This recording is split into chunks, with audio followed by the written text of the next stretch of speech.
कक्षा छठी से 12वीं तक के विज्ञान विषय के इस सीरीज में आपका स्वागत है। इससे पहले हम बात किए थे कक्षा छठी के पहला अध्याय कि भोजन यह कहाँ से आता है। इस अध्याय में हम बात करेंगे कि ये जो भोजन होता है इस भोजन के कौन कौन से घटक होते हैं। तो चलिए इस अध्याय में भोजन क्या होता है। तो भोजन जैसे रोटी, चावल, दाल, मक्का, है ना, सरसों, अरहर की दाल, सभी का अपना अपना भोजन होता है। पंजाब का अपना अलग भोजन होता है, तो आंध्र प्रदेश का अपना अलग भोजन होता है, बिहार का अपना, सभी जगह का अपना अलग अलग भोजन होता है। ये कोई विशेष बात नहीं है। तो ये जो विभिन्न प्रकार के खाद्य पदार्थ है, इस खाद्य पदार्थ में क्या होता है। तो कह रहे कि इस खाद्य पदार्थ में अलग अलग प्रकार के अन्य अन्य प्रकार के क्या चीज़ होता है। तो इसमें पोषक तत्व होता है। क्या होता है? पोषक तत्व होता है। और क्या होता है? ये जो पोषक तत्व होता है, इस पोषक तत्व में कार्बोहाइड्रेट, प्रोटीन, वसा, विटामिन, खनिज लवण आदि होते हैं। और इसके अतिरिक्त अगर बात करें तो रुक्षांश और जल भी होते हैं। ठीक है, कार्बोहाइड्रेट, प्रोटीन, वसा, विटामिन, खनिज लवण, है ना। इसके अलावा अगर बात करें तो रुक्षांश तथा जल, ये चीज़ें जो पोषक तत्व कहलाते हैं हमारे भोजन में। तो एक को प्रश्न का उत्तर तो हमें मिल गया कि हमारे भोजन में क्या क्या होता है ना। हमारे भोजन के जो घटक है, घटक माने इस भोजन में हमें क्या क्या होता है। तो कार्बोहाइड्रेट होता है, प्रोटीन होता है, वसा होता है, खनिज लवण होता है, रुक्षांश होता है और जल होता है। ठीक है, अब सवाल ये आता है कि ये हम पता कैसे लगाएं कि किस भोजन में कौन सी चीज़ें हैं अथवा नहीं है। हमारे भोजन में कार्बोहाइड्रेट होते हैं, प्रोटीन होते हैं, वसा होते हैं। इसमें भी एक समझने वाली बात है कि जो कार्बोहाइड्रेट भी होते हैं हमारे भोजन में, ये भी कई प्रकार के होते हैं। ठीक है, तो मुख्य रूप से कार्बोहाइड्रेट मंद तथा शर्करा के रूप में होते हैं। तो अब सवाल आता है कि हमारे किस भोजन में कौन से प्रकार के पोषक तत्व है, इसकी परीक्षण हम कैसे करें। तो पहला परीक्षण तो हम कुछ इस प्रकार से कर सकते हैं। मंड का परीक्षण करना है तो हम क्या कर सकते हैं कि परीक्षण के लिए खाद्य पदार्थ या कच्ची सामग्री की अल्प मात्रा लेंगे। जिस पदार्थ में हमको पता लगाना होगा, जिस भोजन में हमको पता लगाना होगा, उसकी थोड़ी सी मात्रा लेंगे। तनु आयोडीन विलयन की 2 से 3 बूंद उसमें डालेंगे। ठीक है, खाद्य पदार्थ का रंग में होने वाले परिवर्तन को देखेंगे। क्या यह नीला या काला हो गया। यह नीला या काला रंग मंड की उपस्थिति के दौरान, अगर नीला या काला हो गया वो भोजन, तो समझेंगे इसमें मंड है। मंड माने क्या? मंड कार्बोहाइड्रेट का ही एक रूप है। कार्बोहाइड्रेट या तो मंड के रूप में या शर्करा के रूप में होता है। तो ये हो गई मंड कार्बोहाइड्रेट की पहचान। ठीक है, चलिए अब बात करते हैं यदि प्रोटीन की पहचान करना हो, परीक्षण करना हो, तो हम किस प्रकार से कर सकते हैं ना। तो इसकी पहचान करने के लिए हम क्या करते हैं, तो इसकी पहचान करने के लिए हम क्या करेंगे, तो प्रोटीन की परीक्षण के लिए खाद्य पदार्थ की थोड़ी मात्रा लेंगे। और पदार्थ का परीक्षण करना है तो वह ठोस है तो पहले इसे पेस्ट बनाएंगे। अगर पदार्थ ठोस है, जैसे चावल है, रोटी है ना, तो अगर ठोस पदार्थ है तो हम क्या करेंगे, पहले उसे पेस्ट बना लेंगे। और दाल है या फिर कोई चीज़ ऐसा है जो पेस्ट के रूप में ऑलरेडी है, तब तो कोई दिक्कत ही नहीं है ना। इसे परखनली बोलते हैं। इस परखनली में हम क्या करेंगे, पहले उस भोजन को मसल करके डाल देंगे, फिर उसमें 10 बूंद क्या करेंगे, पानी डालेंगे, जल डालेंगे और उसे अच्छी तरह से मिलाएंगे। अब ड्रॉपर की सहायता से परखनली में 2 बूंद कॉपर सल्फेट मिलाएंगे। पहले भोजन डाल दिए पेस्ट रूप में, फिर जल डाल दिए, अब 2 बूंद इसमें मुख्य रूप से क्या बोल रहे हैं हम, तो कॉपर सल्फेट, क्या कॉपर सल्फेट का विलयन इसमें, तथा 10 बूंद कास्टिक सोडा का विलयन डालेंगे। 2 चीज़ डालेंगे, क्या चीज़, एक कॉपर सल्फेट और एक कास्टिक सोडा का विलयन। ठीक है, इसको डालने से क्या होगा, अच्छी तरह से जब हिलाएंगे तो कोई ना कोई परिवर्तन होता हुआ दिखेगा। तो भाई क्या परिवर्तन होता हुआ दिखेगा, यहाँ पर यदि हमें परखनली का पदार्थ बैंगनी रंग का हो जाएगा, क्या किस रंग का हो जाएगा, यदि बैंगनी रंग का हो जाएगा, बैंगनी रंग खाद्य पदार्थ में उपस्थित प्रोटीन को बताएगा। अगर बैंगनी रंग का नहीं हुआ तो इसका मतलब उसमें प्रोटीन नहीं है। अब इसी में सवाल में कि कह रहे हैं कि वसा की जांच हम किस प्रकार से कर सकते हैं, है ना। तो खाद्य पदार्थ की फिर से अल्प मात्रा लेंगे और इसमें कागज़ के टुकड़े में लपट करके क्या करेंगे, कूटेंगे। लेकिन कूटते समय हम ध्यान ये रखेंगे कि कागज़ फट न जाए, इस बात का ध्यान रखेंगे, इसे कूटेंगे।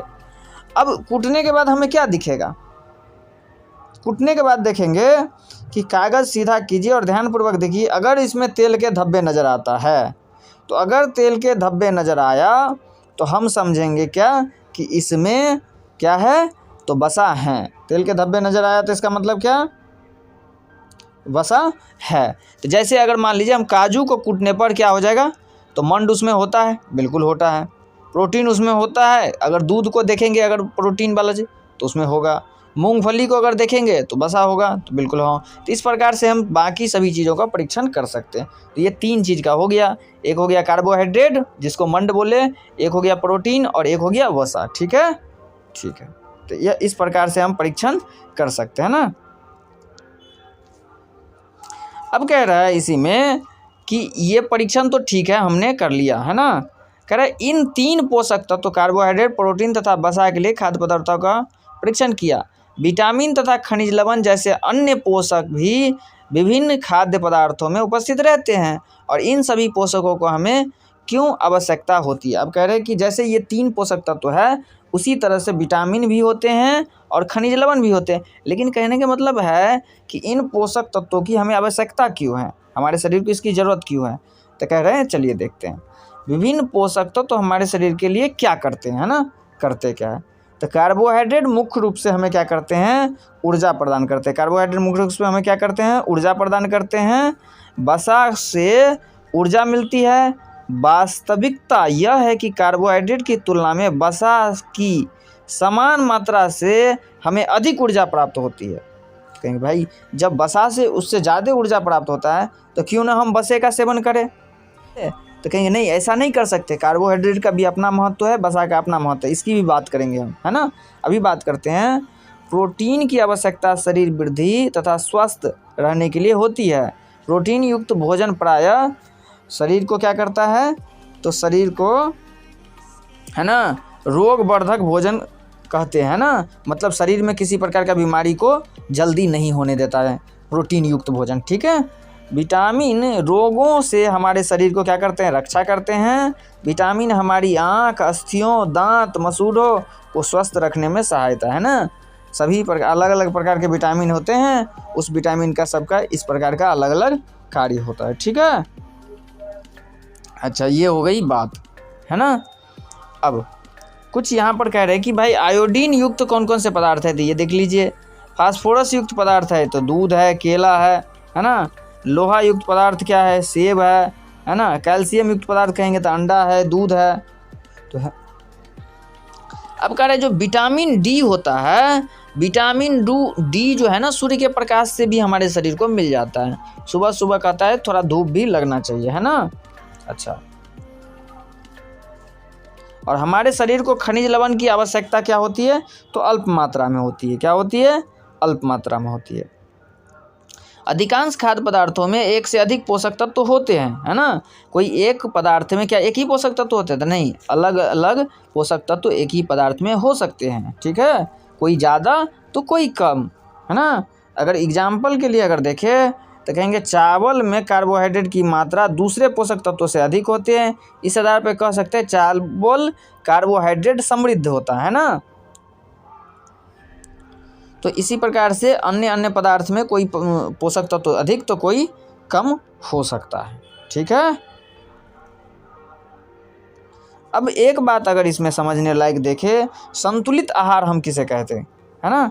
क्या बोले कि संतुलित आहार हम किसे कहेंगे, तो संतुलित आहार हम उस आहार को कहेंगे जिस आहार में हमारे शरीर की वृद्धि और अच्छे स्वास्थ्य को बनाए रखने के लिए हमारे आहार में वे सभी पोषक तत्व तो उचित मात्रा में होने चाहिए जिनकी हमारे शरीर की आवश्यकता है ना। जितनी भी पोषक तत्व को हमारे शरीर की आवश्यकता है वे सभी अगर किसी भोजन में, किसी आहार में संतुलित मात्रा में हैं तो कोई भी पोषक तत्व न अनावश्यक से अधिक हो और न ही कम हो, तब इसे हम क्या कहते हैं, हमारे आहार में पर्याप्त मात्रा में रुक्षांश तथा जल भी होना चाहिए। ये सारे चीज़ अगर सही प्रकार से हो तो हम कहेंगे ये क्या है, तो संतुलित आहार है। उम्मीद करते हैं बात समझ में आया होगा। ठीक है। किसी भी पदार्थ में किसी एक पोषक तत्व के ज़्यादा हो जाने से भी समस्या हो सकती है। ठीक है। तो ना ही ज़्यादा होना अच्छी बात है, ना ही कम होना अच्छी बात है। बराबर मात्रा में, सही मात्रा में जितना ज़रूरी है उतना हो तो उसे हम संतुलित आहार कहते हैं।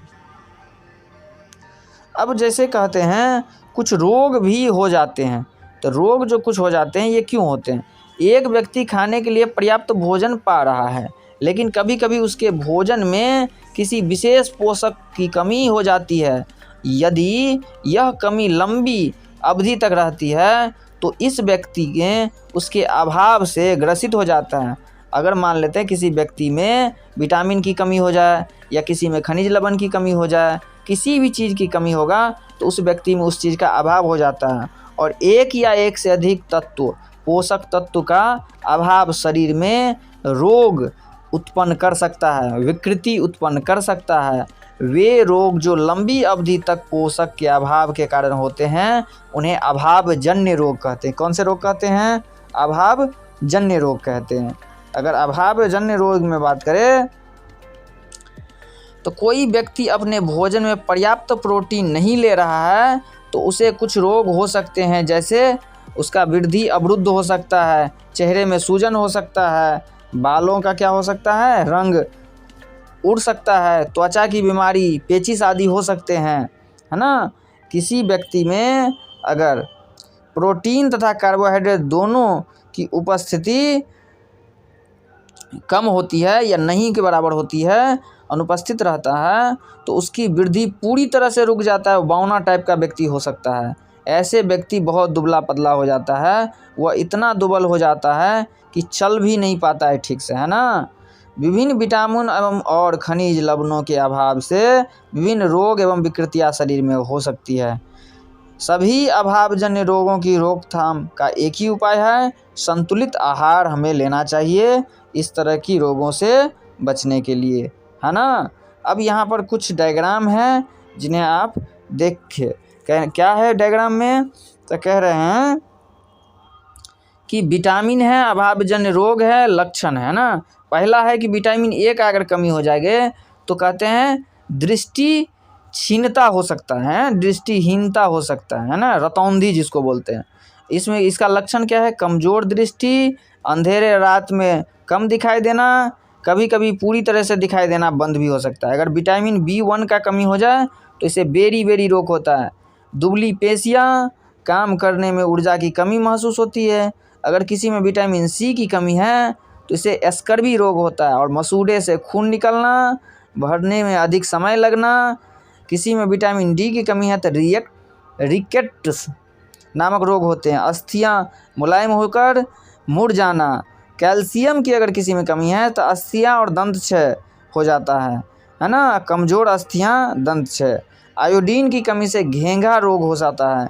गर्दन में ग्रंथि का फूल जाता है ना, गर्दन में बड़ा सा एक बाहर निकला हुआ गर्दन बड़ा हो जाता है और लगता है कि ये क्या है, नहीं है ना। किसी में लोहा की कमी है तो अरक्तता, अल्प रक्तता हो जाता है ना, और इसमें शरीर बहुत ज़्यादा कमज़ोर हो जाता है। अगर यहाँ से कुछ मुख्य बातें अगर हम देखना चाहें तो इस प्रकार हम देख सकते हैं कि हमारे भोजन में मुख्य पोषक तत्व का नाम क्या है? कार्बोहाइड्रेट, प्रोटीन, वसा, विटामिन तथा खनिज लवण है। इसके अतिरिक्त भोजन में आहारी रेशे तथा जल भी होते हैं। कार्बोहाइड्रेट तथा वसा हमारे शरीर को मुख्य रूप से ऊर्जा प्रदान करते हैं। प्रोटीन तथा खनिज लवण की आवश्यकता हमारे शरीर की वृद्धि तथा अनुरक्षण के लिए होती है। विटामिन हमारे शरीर के रोग से रक्षा करता है। संतुलित आहार में हमारे शरीर के लिए आवश्यक सभी पोषक तत्व तथा पर्याप्त रुक्षांश और जल उचित मात्रा में उपस्थित रहते हैं। हमारे आहार में लंबी अवधि तक अथवा अधिक पोषक तत्वों की न्यूनता से विशिष्ट रोग और विकार उत्पन्न हो सकते हैं। मतलब हमारा जो आहार है उसमें अगर किसी पोषक तत्व की कमी हो जाती है तो तो उससे हमें अन्य अन्य रोग का सामना करना पड़ सकता है। तो उम्मीद करते हैं इस चैप्टर में आपको किसी तरह का कोई समस्या नहीं होगा। आपका दिन शुभ हो। धन्यवाद।